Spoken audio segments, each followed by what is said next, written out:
As a New York resident, Staten Island is very close by. Staten Island isn't exactly what people think of when they think of an island, just like Long Island isn't quite what people think of when they think of an island.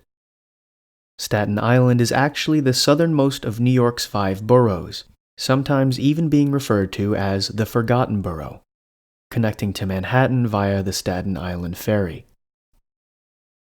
Despite not exactly being what you'd picture when you think of an island, it also isn't what you'd picture when you think of New York City.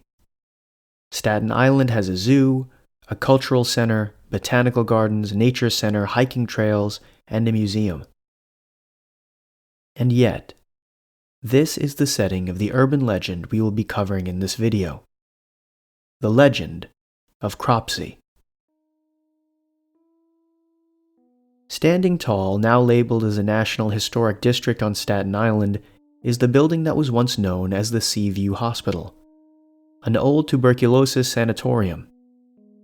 It was in the abandoned tunnels that were supposedly below this building where Cropsey would drag his victims to meet an untimely end. But who or what was Cropsey? In short, Cropsey was the boogeyman.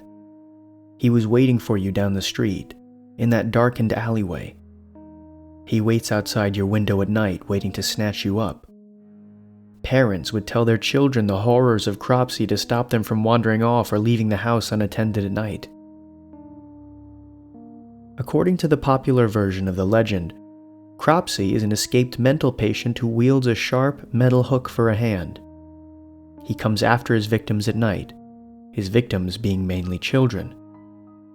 He would dig his hook deep into them and drag them into the dark tunnels beneath the old Seaview Sanatorium, never to be seen again. Now maybe you're saying to yourself, I feel like I've heard this story before, or maybe a version of it. You'd probably be correct. In fact, there is a very classic short scary story that revolves around a boy and a girl on a date, parked in a car at Lover's Lane. On the radio comes a warning. There is an escaped mental patient who is loose in the nearby town. He is considered dangerous and can be identified by his missing hand, which he replaced by a sharp, shiny hook. The girl is worried, and with good reason. Her boyfriend is less concerned, and he says they should just lock their doors. They eventually drive away from Lover's Lane after hearing an ominous scratching on the car. When the boy goes to drop off his girlfriend, they discover that lodged in the handle of the car door is a shiny metal hook. And that is just one version of the story. Another version with a similar premise once again tells the story of a young couple driving down a wooded road, when they hear a radio report of a missing mental patient with a hook for a hand, who is considered extremely dangerous. Soon after this, their car breaks down. The boyfriend says that he will walk to the gas station for help, only a mile or two away. He instructs his girlfriend to hide on the floor in the back seat of the car under a blanket. When he returns, he tells her that he will knock twice to let her know that it's really him, and that she can come out from under the blanket and unlock the car. So she hides in the back seat. Minutes go by, and then it seems like an hour goes by, and then 2 hours, and all of a sudden, she stops and listens. 2 knocks, just like her boyfriend said. As she's about to emerge from the blanket, to her horror, she hears another knock. It wasn't her boyfriend. And then again. She begins panicking. The knocking continues through the night into the next morning. All of a sudden she hears sirens outside, followed by a more frantic knocking by a man who's saying he's police. She comes out from under the blanket and unlocks the car. The officer hurriedly begins to walk her to his police car and instructs her to not turn around. Wondering what became of her boyfriend, she turns around anyway and sees her boyfriend hanging from a tree with a hook lodged into his torso. His corpse is swaying with the wind, and his shoes are hitting the car, making a familiar sound.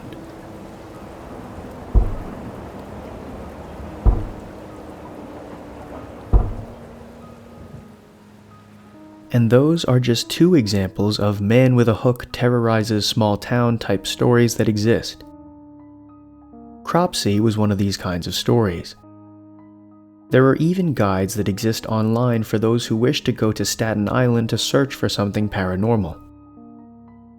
However, as with many of these urban legends, there is typically a modicum of truth that goes into each one.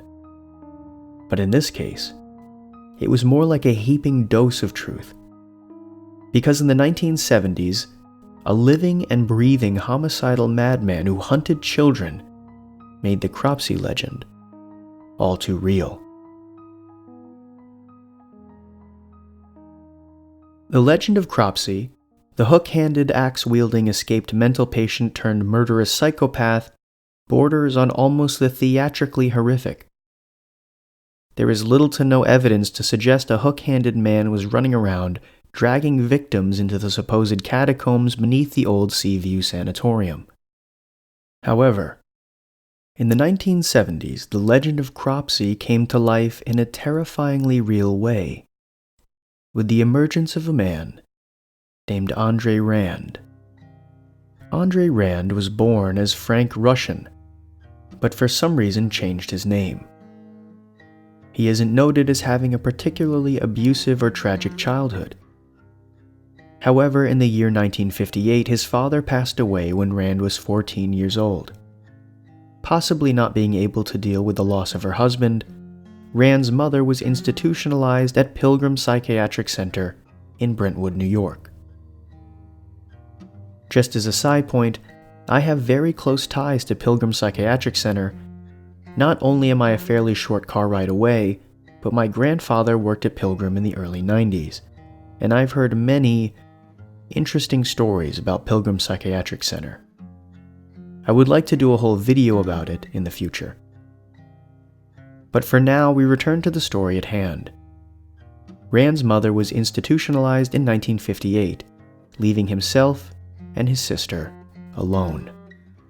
A few years later, when Rand was most likely in his 20s in the mid-1960s, Rand worked as a custodian, orderly, and physical therapist at the Willowbrook State School. The Willowbrook State School was a state-supported institution for children with intellectual disabilities from 1947 to 1987. During that time, the Willowbrook State School came under scrutiny for questionable medical practices and experiments. It was finally closed in 1987 after public outcry. Its closure even led to legislation that further protected the rights of those with disabilities. Regardless, Andre Rand began working at the Willowbrook State School in the 60s. When 1969 rolled around, Andre's behavior would start to lean in a very dark direction. May 25, 1969 is the first time that Andre Rand came under police scrutiny, when he abducted and tried to assault a 9-year-old girl. Fortunately, he was caught before the assault occurred and was sentenced to 16 months in prison for attempted sexual assault. Shortly after Rand's release from prison, a little less than 2 years later in 1972, a 5-year-old girl named Alice Pereira was playing in the lobby of an apartment building her family lived in with her brother. Her brother left her alone for just a few moments.